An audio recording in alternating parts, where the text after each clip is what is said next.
Repeat after me. Resonance.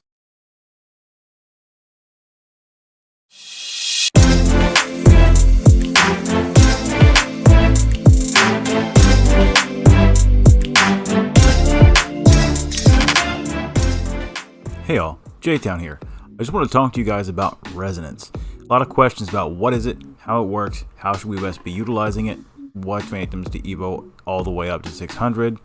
Let me just try to break it down for you very simply. Okay? The resonance is found in your phantom menu, right here. Button right there. You click that. This menu pops up and you're probably looking at, what the heck am I looking at? Alright? Top up here, these are your 4 highest evo phantoms.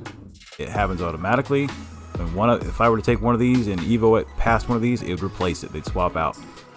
Now resonance, right? Like to resonate, right?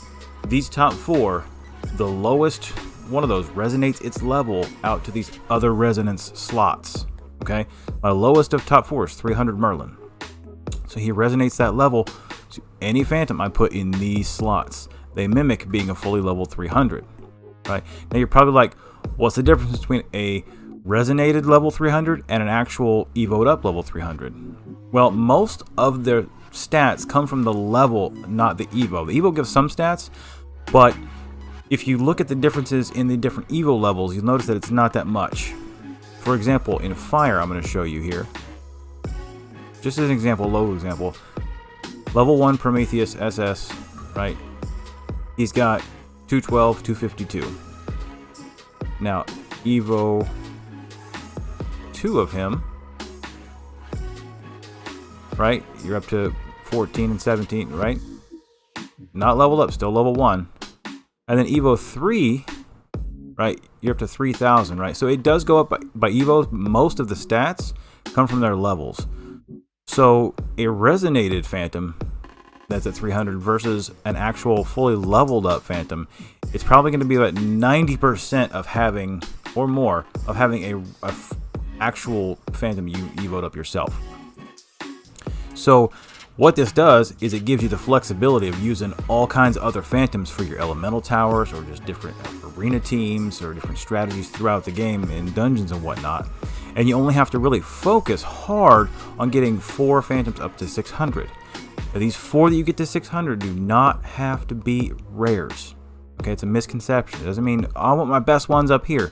Yeah, I would love to have a 600 Bloody Overlord and a 600 Merlin and a 600 Incaris. Your main goal should be getting this top bar full of 600s.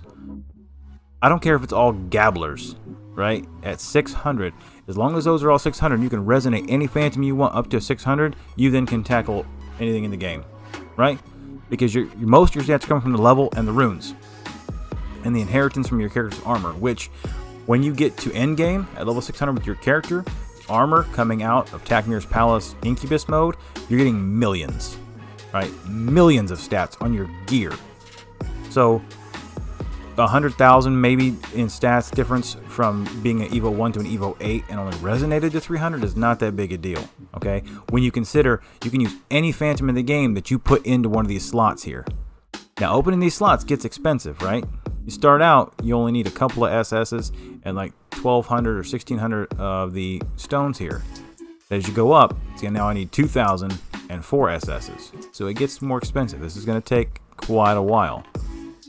But your goal, first and foremost, is to get this full of 600s, regardless of what phantom they are. Because if you only get one Bloody Overlord, which is probably going to be common for a newer player, that Bloody Overlord's better served resonating up, and you're going to want to evo those phantoms that you're going to get a lot of copies of. Or for me, I've gotten a lot of copies of Prometheus, a lot of copies of Clock, right? I've gotten far less copies of Puppeteer, Zoe, right? You just want to make sure you get those to 600. That is what matters, right? Here's all the phantoms I have access to that I can put in these slots. This is how many slots I have. These are the ones I've chosen to level up. Now, you will have to rune up every single phantom you put in here, right? You don't just get to copy whatever somebody else has. You need a full rune set for each one of these to really make them to their max potential. So, in a nutshell, that's what resonance is. I hope that it's helped you guys to better understand what the goal of it is, its purpose, You're not just trying to get like a 600 Bloody Overlord or an Inkaris, because the likelihood of you having that many copies is not that great. You want to get 600s in there, so get things that are easier to have copies of. Alright? I hope that helps. Until next time, see you in game.